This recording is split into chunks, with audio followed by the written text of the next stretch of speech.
I've been a long-haul truck driver for more years than I can care to remember. The open road, the solitude, and the feeling of freedom have always been the draw for me. But that thrill fades quickly, and the long nights of driving quickly become tiresome. My name's Jack Sullivan, and I'm one of those truckers you'd see at truck stops, sipping on coffee, trying to shake off the exhaustion that never really leaves. I've driven every kind of cargo you can imagine, but this time it's something different.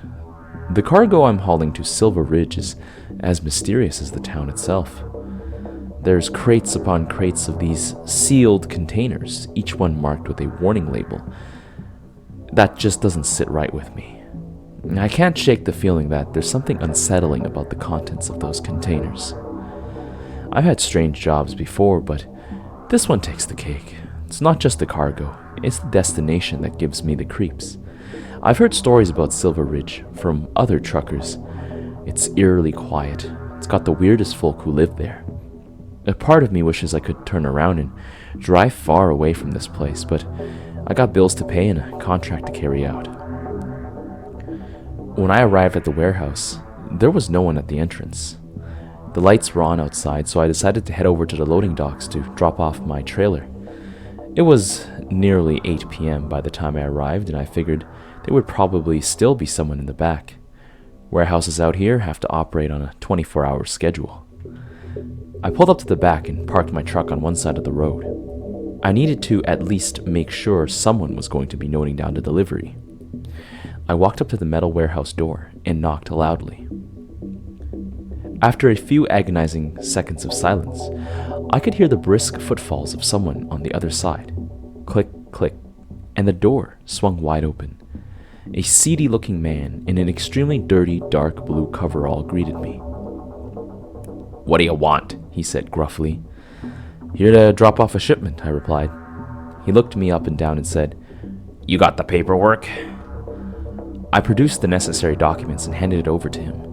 He read through them, double-checked the information, then folded it in half and tucked it into his pocket. "Leave it at gate 2. It's that one," he said, pointing to gate 2. I nodded, turned around, and headed to my truck. Before I could take one more step, he grabbed my shoulder. Is there a problem?" I asked. I was a little unnerved by his grab, as it had happened so abruptly, but then again, I was a big guy in all senses of the word. Trucking isn't the most active job after all, and this man was stick thin.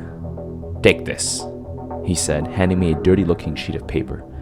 Then, without further explanation, he moved to close the door. "Enjoy your stay." He slammed the door shut. Well, that was weird, I thought. But I've definitely seen weirder. I got into my truck, tossed the paper onto the passenger side, and maneuvered my cargo into position. After the laborious process of unhitching the trailer, I got back into the cabin, exhausted from the day's drive and work. The sun had just set, and I pulled out my phone to check the time. It read 9:03 p.m. I decided that I should get some gas at the station, and then stay the night at some motel or another. That's when I decided to take a look at the paper the guy had given me. On it was scrawled a message. It read, "Welcome to Silver Ridge.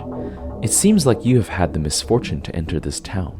If you want to get out of here alive, you must follow these rules. Rule 1.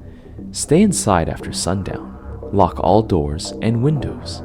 If you hear footsteps or whispers outside, do not investigate. Keep the lights off. Rule 2. Do not make a sound. They have excellent ears, and any sound you make carries far. Speak only in hushed whispers, and avoid playing any form of music. They hate music more than anything else. Rule 3. If you must use a light, keep them dim. Bright lights draw their attention. A single candle or a low wattage bulb is all you'll need. Watch your every shadow. If you see one of them move independently, turn off the lights right away. They are near. Rule 4. Never look anyone in this town directly in the eye. They have secrets, and eye contact may reveal them. Glimpses of their true nature can be maddening. Do not eat any food that is offered to you. Bring your own supplies, and do not accept any hospitality. Their tastes are peculiar, and it's better not to know. Rule 6. Do not interact with anyone in this town after sundown. They are not themselves right now. Rule 7. Do not try to leave town until the sun is up. Failure to do so will result in a fate worse than death. This is some kind of joke they play on truckers who come here, isn't it? Considering I had already been at the warehouse for an hour or so now, making noise and interacting with locals, I had already broken a bunch of these so-called rules, and I'm still fine.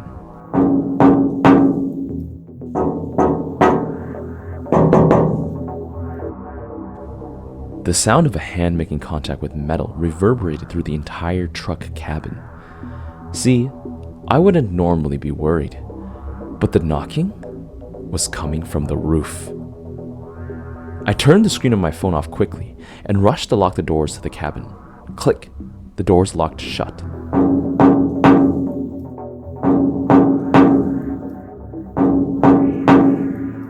Maybe it was just some kind of animal, I thought to myself.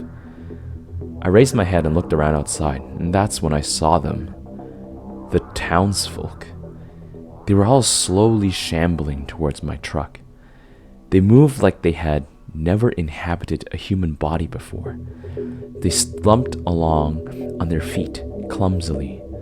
I hurriedly looked away, remembering what one of the rules told me.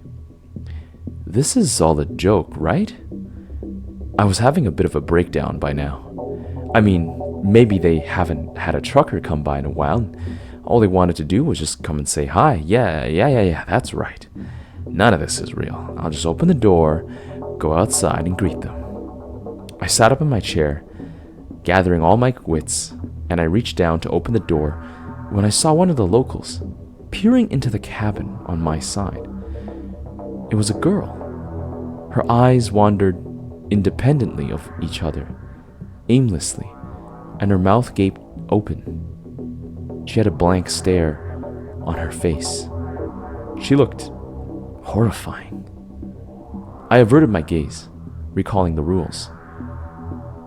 This definitely wasn't a joke now. She looked all warped and twisted. She didn't look human.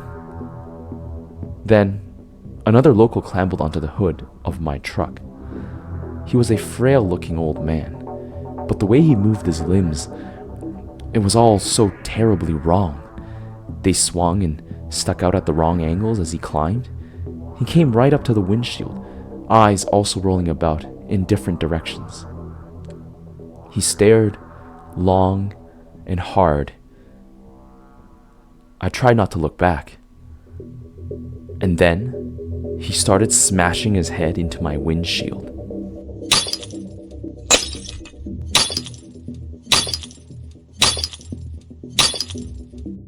Fuck this shit. I'm getting the hell out of here. Rules be damned. I turned on the engine of my truck. It roared to life, screaming triumphantly. I honked the horns and stepped on the gas. The strange creatures cried out and leapt away from the cabin. I gunned it back down to the highway from where I had come from. I think something's wrong. I've been driving for hours now, and I keep passing by the sign that says 10 kilometers until Silver Ridge. It says it's 10 a.m. on my phone, but it's still dark outside.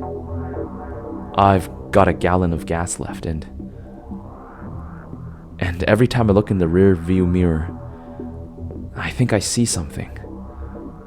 I don't want to believe it's true, but I think the shadows, they're following me.